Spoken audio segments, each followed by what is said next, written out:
If you look at this question, students, what is the value of this determinant is the question asked. So we know that log e power m can be written as m log e. By default, the base of logarithm is e.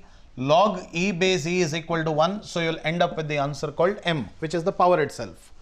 Here the power is 1 here, yes or no?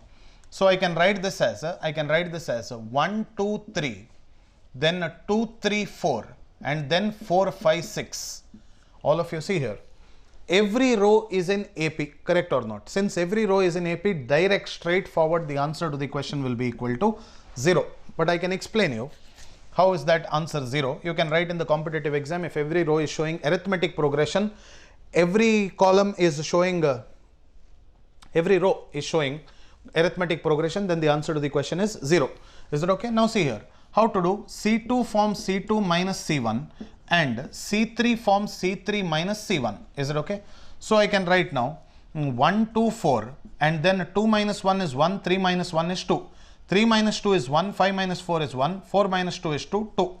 You take out the 2 common from this C3. So 2 if you take out common, 1, 2, 4, 1, 1, 1, 1, 1, 1.